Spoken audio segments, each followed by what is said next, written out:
तो आज का अपना टॉपिक है संविधान की विशेषताएं। सबसे पहले हम देखते हैं संविधान का अर्थ। क्या आखिर संविधान क्या है? तो देखो, किसी भी देश की बात करें, उसके जो आधारभूत कानून हैं उसको हम क्या बोलते हैं? संविधान। तो संविधान का मतलब हो गया कि एक तरह से आप इसको बोल सकते हो कि संविधान किसकी किताब है?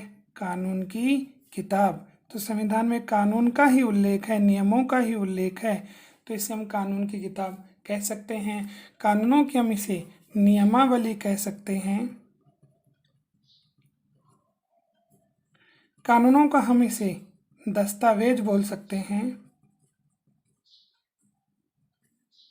ठीक है, तो ये हुआ संविधान का अर्थ। अगर भारतीय संविधान की हम बात करें तो देखो, भारतीय संविधान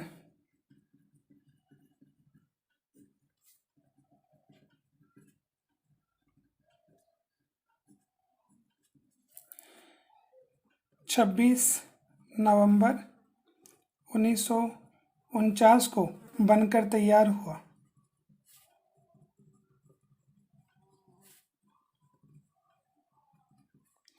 तो 26 नवंबर 1949 को भारतीय संविधान बन करके क्या हुआ? तैयार हुआ। और ये लागू कब हुआ? तो 26 जनवरी। तो 26 जनवरी 1950 को भारतीय संविधान क्या हुआ? लागू हुआ। संविधान में और हम बात करें तो संविधान जो है उसमें अनुच्छेद की बात करें कि भारतीय संविधान में कितने अनुच्छेद हैं? 395। कि भारतीय संविधान में 395 तो अनुच्छेद हैं, 12 अनुसूचियां हैं,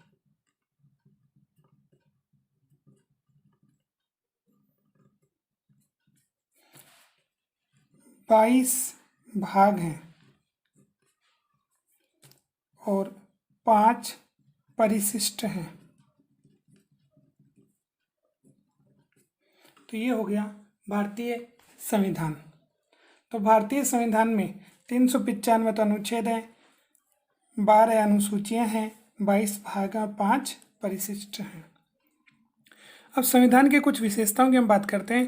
पहली विशेषता हम लेते हैं संपूर्ण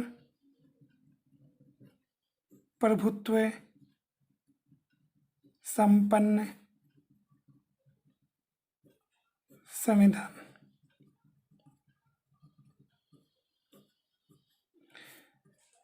तो संपूर्ण प्रभुत्व संपन्न संविधान कहा गया है किसको? भारत के संविधान को। देखो, इसमें ये शब्द है प्रभुत्व संपन्न। इसका मतलब क्या होता है? इसका मतलब होता है सर्वोच्च शक्ति से।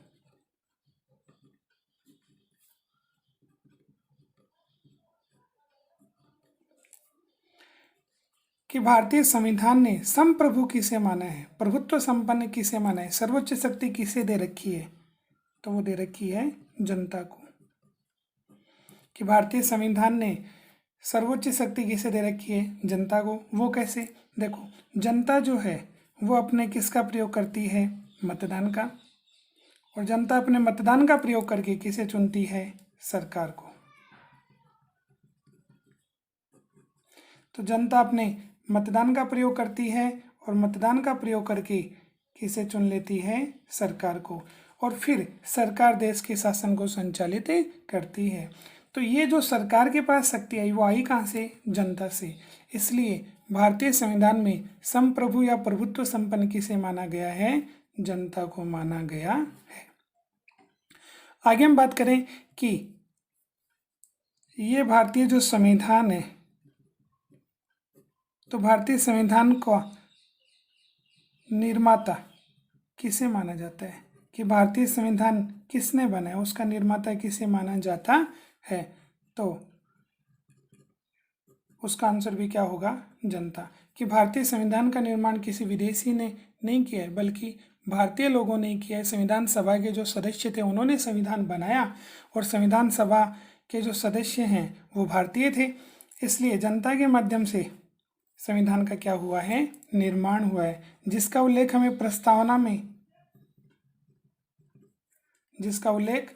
प्रस्तावना में उल्लेखित शब्द हैं हम भारत के लोग।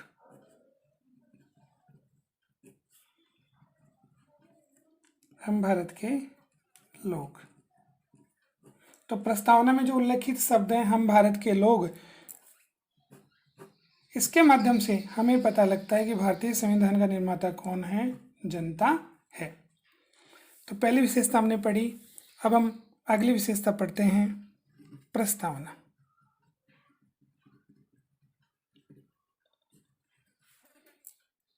प्रस्तावना क्या है? तो संविधान जो है, उस संविधान का क्या तो उद्देश्य है, क्या संविधान का लक्ष्य है। तो संविधान के उद्देश्य और लक्ष्यों का हमने किस में उल्लेख कर रखा है? प्रस्तावना में। तो प्रस्तावना में संविधान के उद्देश्य और लक्ष्य निहित है।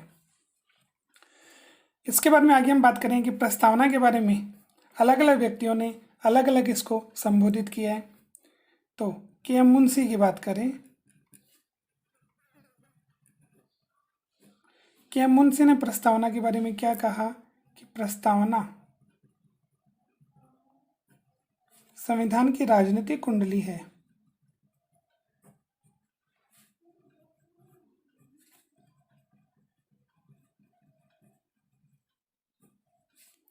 प्रस्तावना संविधान की कैसी कुंडली है? राजनीतिक कुंडली। कुंडली बोलते हैं हम जन्म पत्री को, कि जैसे हम जन्म पत्री को देख करके किसी के भविष्य का अंदाजा लगा सकते हैं कि भविष्य में व्यक्ति क्या कार्य कर सकता है, उसी प्रकार से हम प्रस्तावना को पढ़ करके संविधान का अंदाजा लगा सकते हैं, संविधान के बारे में जानकारी प्राप्त कर सकते हैं कि संविधान में क्या लिखा हुआ है। तो डॉक्टर के.एम. मुंशी ने कहा कि प्रस्तावना जो है वो संविधान की कैसी कुंडली है? राजनीतिक कुंडली। इसके बाद में अर्नेस्ट बारकर ने कहा प्रस्तावना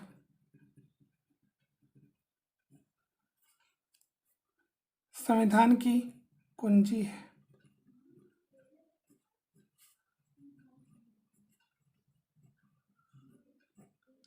प्रस्तावना को संविधान की कुंजी किसने कहा? अर्नेस्ट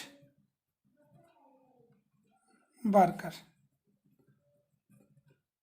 हालांकि 12th में ये कोटेशन अपने नहीं है। तो प्रस्तावना का सीधा सीधा मतलब हो गया कि संविधान के उद्देश्य और लक्ष्य क्या हैं, उसका उल्लेख किसमें कर रखा है? प्रस्तावना। प्रस्तावना कहाँ पर होती है कि किसी भी देश का संविधान कैसा होना चाहिए? लिखित। अगर संविधान कैसा है? लिखित है, तो उसकी क्या होगी? एक प्रस्तावना होगी, जिसमें संविधान का क्या होगा? सार।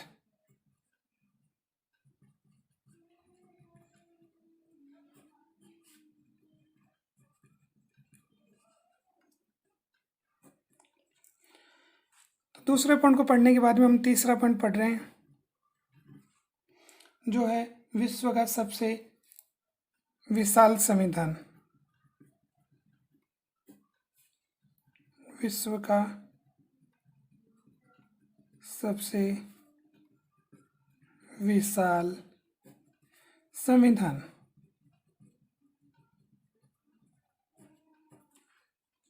तो विश्व का सबसे विशाल संविधान, विश्व का सबसे विशाल संविधान की बात करें तो देखो, भारत विश्व का सबसे बड़ा लोकतांत्रिक देश है और भारत का संविधान अन्य देशों की तुलना में, विश्व के अन्य देशों की तुलना में सबसे बड़ा है। वो कैसे? तो देखो, भारतीय संविधान में अनुच्छेद कितने हैं? तो भारतीय संविधान में अनुच्छेद कितने हैं? 395। भाग कितने हैं? भाग हैं 22। अनुसूचियां कितनी हैं? अनुसूचियां हैं 12। और परिशिष्ट कितने हैं? 5। अन्य देशों से हम भारतीय संविधान की तुलना करें तो देखो, अमेरिका विश्व का सबसे ताकतवर देश है और उसमें अनुच्छेद कितने हैं? 7। कनाडा, और कनाडा के संविधान में अनुच्छेद कितने हैं? 147। दक्षिण अफ्रीका, और दक्षिण अफ्रीका के संविधान में अनुच्छेद कितने? 153। ऑस्ट्रेलिया, और ऑस्ट्रेलिया के संविधान की हम बात करें तो इसमें अनुच्छेद कितने हैं? 128। स्विट्ज़रलैंड, और स्विट्ज़रलैंड की हम बात करें तो स्विट्ज़रलैंड में अनुच्छेद कितने 123। तो इस आधार पर हम देख सकते हैं कि भारतीय संविधान में जितने अनुच्छेद हैं उतने अनुच्छेद किसी भी विश्व के किसी भी देश के संविधान में नहीं है, जो भारतीय संविधान को क्या बनाता है, विशाल बनाता है। इसके अलावा एक बात और अगर हम करें तो देखो, समय समय पर अपने संविधान में क्या होता है, संशोधन। समय समय पर भारतीय संविधान में क्या हो रहे हैं, संशोधन, जो अन्य देशों की तुलना में क्या है, ज़्यादा। और वर्तमान समय तक संविधान में कितने संशोधन हो चुके हैं, तो वर्तमान समय तक संविधान में 103 संशोधन हो चुके हैं। लेकिन अपने कोर्स की हम बात करें तो कोर्स मूल्य कितने का है, 101 का। तो हमें भी यही पढ़ना है कि वर्तमान समय तक भारतीय संविधान में कितने अनुच्छेद हो चुके हैं, वर्तमान समय तक भारतीय संविधान में कितने संशोधन हो चुके हैं, तो 101 संशोधन हो चुके हैं। 101वां जो संशोधन है वो किससे संबंधित था, जीएसटी। देखो, गुड्स एंड सर्विस टैक्स, इसका मतलब होता है वस्तु एवं सेवा कर। वस्तु एवं सेवा कर, तो वस्तु और सेवा कर ये अपना 101वां संविधान संशोधन था, जो 8 सितंबर 2016 को राष्ट्रपति महोदय ने इस पर अपने हस्ताक्षर किए और 1 जुलाई से ये क्या हुआ, लागू। तो 1 जुलाई 2017 को अपना भारत में क्या लागू हुआ, जीएसटी लागू हुआ। तो समय समय पर जो ये संशोधन होते हैं वो भी भारतीय संविधान को बड़ा बनाते हैं, विशाल बनाते हैं। इसके बाद में हम अगला बिंदु पढ़ रहे हैं 4, लिखित और निर्मित संविधान। तो लिखित और निर्मित संविधान,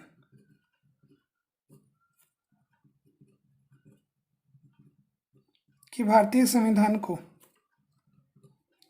लिखित भी माना जाता है और निर्मित भी माना जाता है।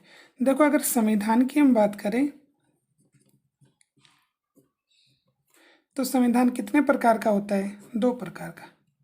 एक तो होता है लिखित, एक होता है अलिखित। लिखित संविधान और अलिखित संविधान, ये 2 प्रकार हो गए किसके, संविधान के। अलिखित संविधान कहाँ पर है, तो आप एक नाम सुनते हो, यूनाइटेड किंगडम। कि अगर ब्रिटेन की बात करें तो ब्रिटेन में संविधान कैसा है, अलिखित। अलिखित से अभिप्राय है कि वहाँ पर परंपरा,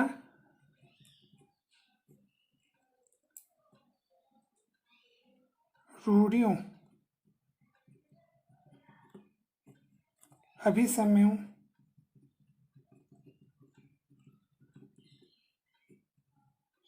इनके आधार पर शासन व्यवस्था संचालित होती है। कहने का मतलब कोई परंपरा बनी हुई है तो उसी के अनुसार वो सिस्टम वहाँ संचालित होता है।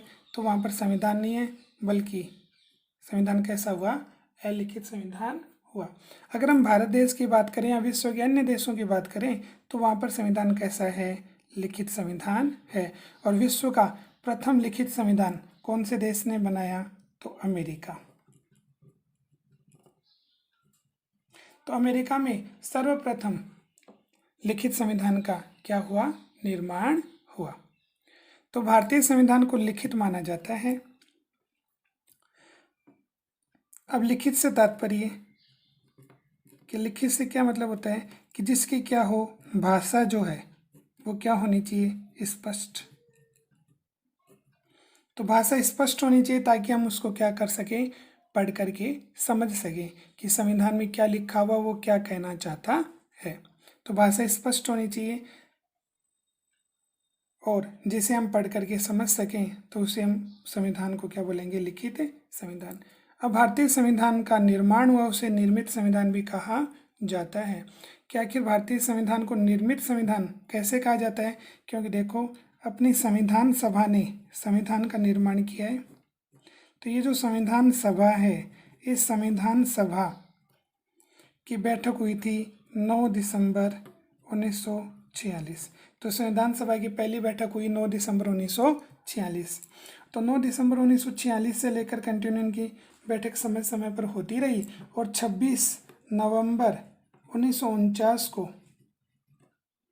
संविधान सभा की अंतिम बैठक हुई और ये जो समय माना जाता है, इस समय में भारतीय संविधान का क्या हुआ है, निर्माण, जिसको बनने में 2 वर्ष 11 माह है और 18 दिन का क्या लगा, समय लगा। तो 2 वर्ष 11 माह 18 दिन का समय लगा किसमें, भारतीय संविधान के बनने में, और 64 लाख रुपए का क्या आया, खर्च आया। कि संविधान के बनने में 2 वर्ष 11 माह 18 दिन का समय लगा और खर्च कितना आया, 64 लाख रुपए। तो इस प्रकार से हमने चौथी विशेषता पढ़ी, लिखित और निर्मित संविधान। तो संविधान की 5वीं विशेषता है संसदीय शासन व्यवस्था।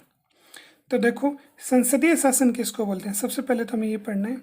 तो संसदीय शासन का जनक माना जाता है यूके को, कि ब्रिटेन जो है उसे संसदीय शासन का जनक माना जाता है, या संसदीय शासन की जननी कौन है, ब्रिटेन है। क्योंकि सर्वप्रथम संसदीय शासन की शुरुआत कहाँ पर हुई, ब्रिटेन में हुई।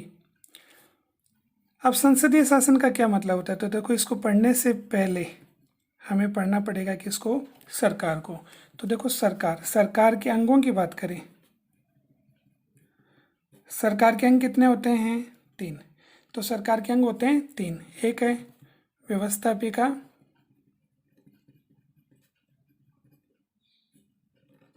दूसरा है कार्यपालिका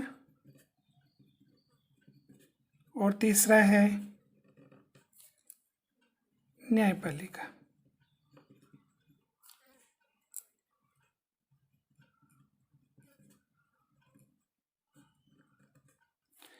तो सरकार के 3 अंग हैं, व्यवस्थापिका, कार्यपालिका और न्यायपालिका। देखो हमें संसदीय शासन पढ़ना है, इसलिए हम कार्यपालिका की बात नहीं करेंगे, बल्कि हम बात किसकी करेंगे, व्यवस्थापिका और कार्यपालिका की। तो देखो जहाँ पर व्यवस्थापिका और कार्यपालिका दोनों में क्या पाया जाए, संबंध।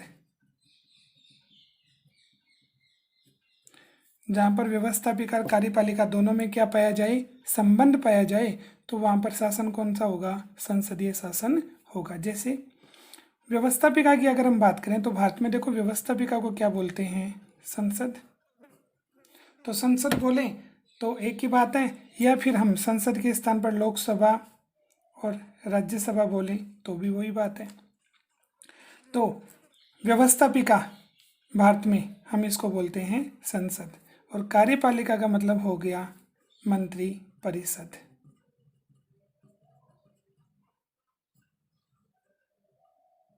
तो कार्यपालिका का मतलब क्या हो गया, मंत्री परिषद।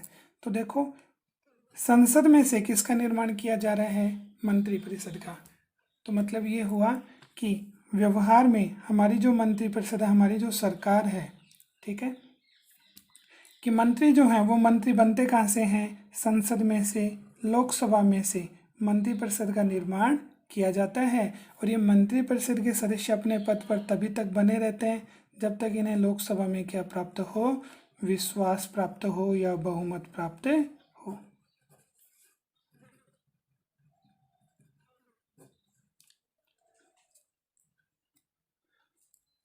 तो लोकसभा में जब तक मंत्रिपरिषद को क्या प्राप्त होगा, विश्वास या बहुमत, तब तक मंत्रिपरिषद अपने पद पर का क्या करेगा, कार्य करेगा।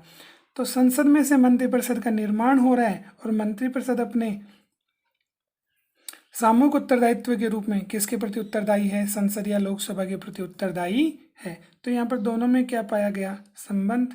तो वही हम बात कर रहे थे कि व्यवस्थापिका में से किसका निर्माण हो, कार्यपालिका का, और कार्यपालिका किसके प्रति उत्तरदायी हो, व्यवस्थापिका के प्रति उत्तरदायी हो। तो वहाँ पर कौन सा शासन होगा, संसदीय शासन। और विश्व में संसदीय शासन की जननी या जनक किसे माना जाता है, तो इंग्लैंड बोल सकते हो या ब्रिटेन बोल सकते हो। तो ये जो संसदीय शासन है इसमें कार्यपालिका के 2 प्रकार होते हैं, एक तो कार्यपालिका कैसी होती है, नाममात्र की, और दूसरी होती है वास्तविक। तो संसदीय शासन में कार्यपालिका एक तो होती है नाममात्र या संवैधानिक, और दूसरी होती है वास्तविक। अपने यहाँ पर केंद्र में राष्ट्रपति को संवैधानिक अध्यक्ष बनाया गया है और वास्तविक जो कार्यपालिका है वो मंत्रिपरिषद और व्यवहार में इसके स्थान पर कौन है? मंत्रिमंडल। इसमें नीति होती है। मंत्रिमंडल का अध्यक्ष कौन होता है? तो मंत्रिमंडल का अध्यक्ष होता है प्रधानमंत्री। ठीक है, तो ये अपना 5वां पॉइंट भी क्या हुआ? पूरा हुआ।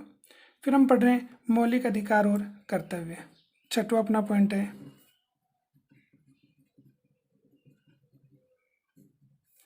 मौलिक अधिकार और मौलिक कर्तव्य। इसमें देखो दो छोटे छोटे बिंदु आ गए, एक मौलिक अधिकार, दूसरा मौलिक कर्तव्य। सबसे पहले मौलिक अधिकारों की बात करें कि भारतीय संविधान में मौलिक अधिकार का उल्लेख है। तो भारतीय संविधान के भाग 3 में, तो भारतीय संविधान के भाग 3 में और अनुच्छेद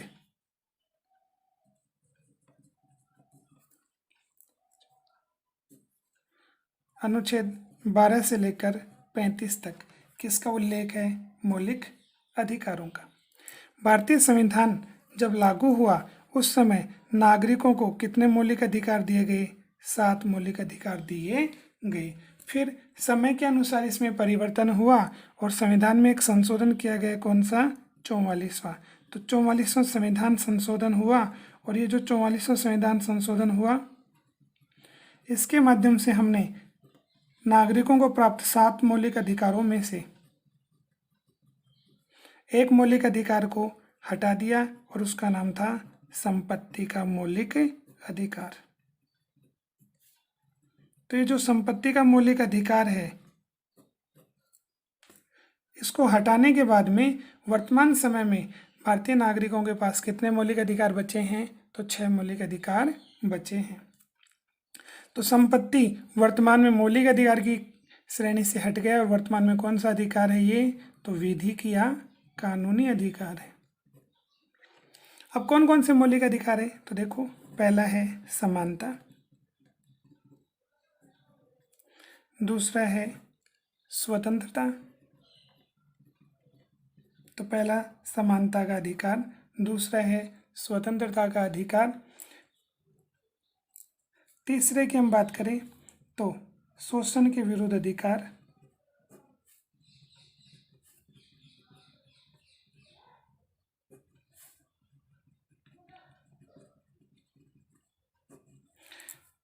चौथे की हम बात करें तो वह धार्मिक स्वतंत्रता का अधिकार।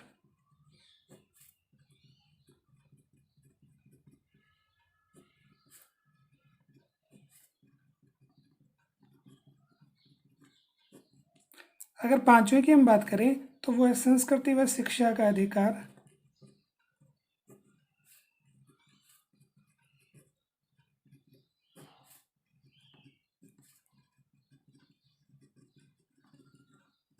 संस्कृति व शिक्षा का अधिकार। और छठवां जो पॉइंट है वो है संवैधानिक उपचारों का अधिकार।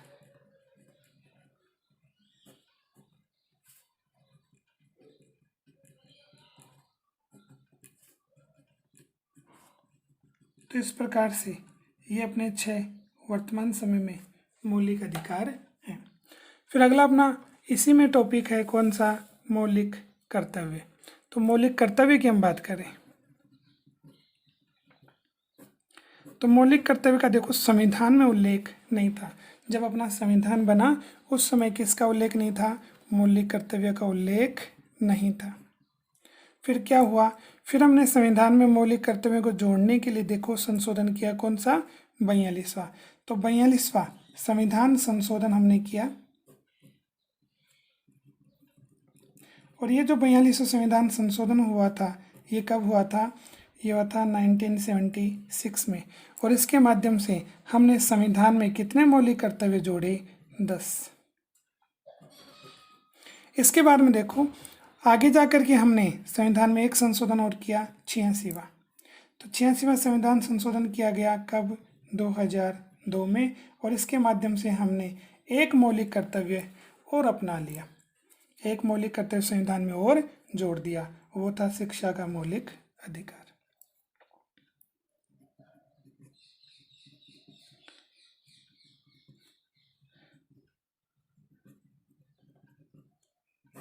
अब इसके लिए अधिनियम लाया गया 2009 में, और ये 2009 में अधिनियम लाया गया जिसको कहा गया RTE, राइट टू एजुकेशन, शिक्षा का अधिकार। तो शिक्षा के अधिकार को व्यवहार में लागू करने के लिए RTE अधिनियम आया 2009 में, और ये लागू हुआ 1 अप्रैल 2010 से। तो 1 अप्रैल 2010 से शिक्षा का अधिकार भारत में क्या हुआ, लागू हुआ। तो देखो वर्तमान समय में कितने मौलिक कर्तव्य हैं, तो वर्तमान समय में 11 मौलिक कर्तव्य हैं। 10 तो शुरुआत में 42वें संविधान संशोधन के माध्यम से जोड़े गए, और 86वें संविधान संशोधन के माध्यम से 11वां मौलिक कर्तव्य जोड़ा गया। इस प्रकार से टोटल कितने मौलिक कर्तव्य हो गए, 11 मौलिक कर्तव्य हो गए।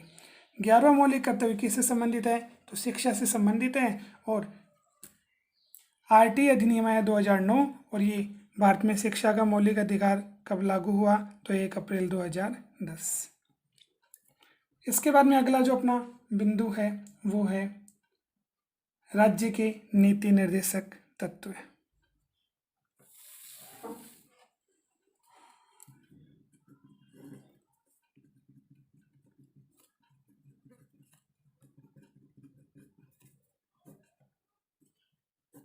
तो राज्य के नीति निर्देशक तत्व, ये जो नीति निर्देशक तत्व हैं इनको हमने कौन से देश से अपनाया, तो नीति निर्देशक तत्व, तो सातवां अपना पॉइंट है राज्य के नीति निर्देशक तत्व। सबसे पहले बात करें हम स्रोत की, कि आखिर नीति निर्देशक तत्व हैं उनको हमने कौन से देश से अपनाया, तो देश का नाम आता है आयरलैंड। तो आयरलैंड देश से हमने नीति निर्देशक तत्वों को भारतीय संविधान में जोड़ा, समाहित किया। इसके बाद में नीति निर्देशक तत्व हैं क्या, तो ये राज्य के लिए निर्देश हैं, राज्य की इच्छा के लिए छोड़े गए हैं कि राज्य जो हैं वो जन कल्याण के कार्य अधिक से अधिक करें। तो ये राज्य का कैसा स्वरूप दर्शाते हैं, कल्याणकारी स्वरूप दर्शाते हैं। तो राज्य का उद्देश्य अधिक से अधिक जनता की भलाई करना होता है, और ये जो नीति निर्देशक तत्व हैं ये राज्य की इच्छा पर छोड़ दिए गए। वो ऐसा क्यों, क्योंकि अगर राज्य के पास संसाधन होंगे तो राज्य इन्हें क्या कर सकता है, लागू कर सकता है। अगर नीति निर्देशक तत्व हमें प्राप्त नहीं होते हैं तो क्या हम न्यायालय की शरण ले सकते हैं क्या, तो नहीं ले सकते हैं। क्यों, क्योंकि इन्हें क्या नहीं माना गया है, वाद योग्य नहीं माना गया है। तो वाद योग्य नहीं है, इसलिए हम न्यायालय की शरण नहीं ले सकते हैं। तो एक प्रकार से राज्य के नीति निर्देशक तत्व जो हैं राज्य से अपेक्षा की गई है वो कि जनता की भलाई के लिए अधिक से अधिक क्या करे, कार्य करे। इसके बाद में अगला अपना जो बिंदु है वो है समाजवादी राज्य।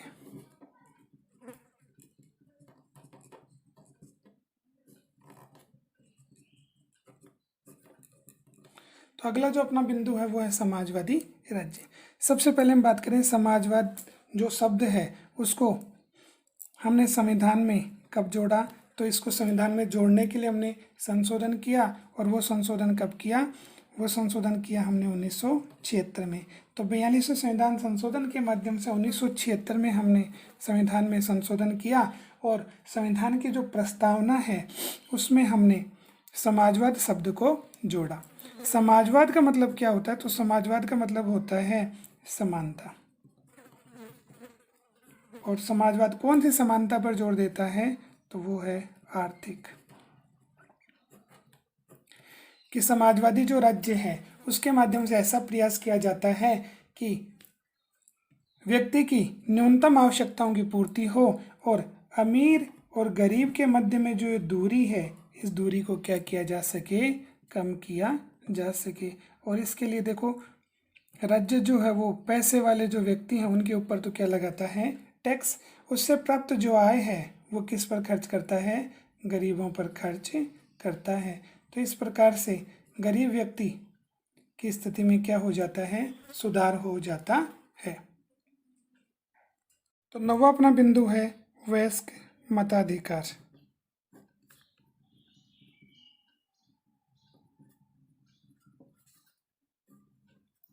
तो देखो, वयस्क मताधिकार की हम बात करें तो भारत देश में वयस्क मताधिकार के लिए निर्धारित आयु कितनी रखी गई है, वर्तमान में 18 रखी गई है। तो इसका मतलब ये हो गया कि मत देने का जो अधिकार है उसकी आयु कितनी रखी गई, 18 वर्ष रखी गई है। संविधान लागू होने के बाद में शुरुआत में ये जो मतदान की आयु थी ये कितनी रखी गई थी, 21 वर्ष रखी गई थी। फिर संविधान में संशोधन किया गया, कौन सा, 61वां। तो 61वां संविधान संशोधन किया गया था 1989 में। किसके समय, राजीव गांधी के समय। तो हमारे प्रधानमंत्री राजीव गांधी थे और उनके समय में 61वां संविधान संशोधन किया गया और उसके माध्यम से जो मतदान की जो आयु थी वो 21 वर्ष से हमने घटा करके कितनी कर दी, 18 वर्ष कर दी। तो 18 वर्ष की आयु प्राप्त जो व्यक्ति है जिसका मतदाता सूची में नाम है वो चुनाव में अपना वोट डाल सकता है, उसी को वयस्क मताधिकार कहते हैं। और आज का अपना अंतिम बिंदु है पंथ निरपेक्ष राज्य।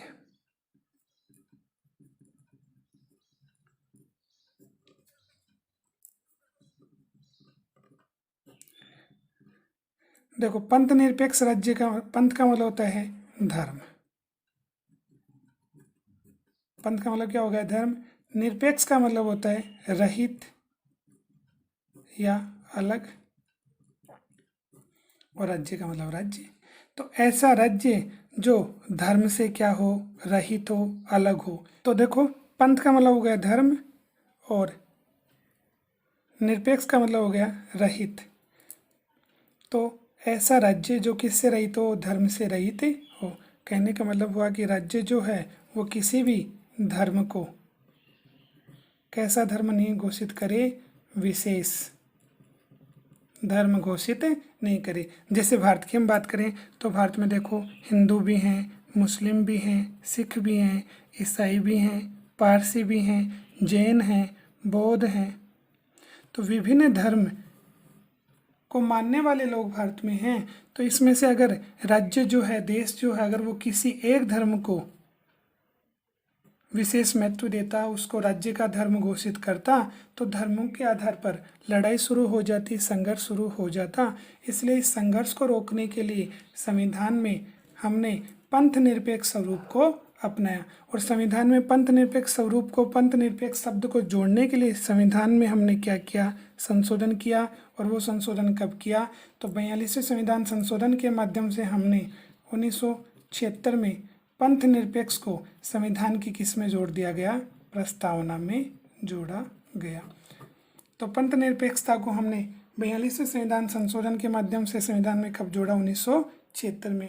और इसके माध्यम से भारत देश में सभी धर्मों को समान महत्व दिया जाता है। सभी धर्मों के लोग अपने अपने जो धार्मिक आचरण है उनका पालन कर सकते हैं, धर्म का प्रचार प्रसार कर सकते हैं। इसमें किसी प्रकार का कोई प्रतिबंध लगा नहीं है। तो ये स्वरूप कैसा है, पंथ निरपेक्ष स्वरूप। आगे जो संविधान की विशेषताएं वो हम पढ़ेंगे अपने नेक्स्ट टॉपिक में। Please subscribe YouTube channel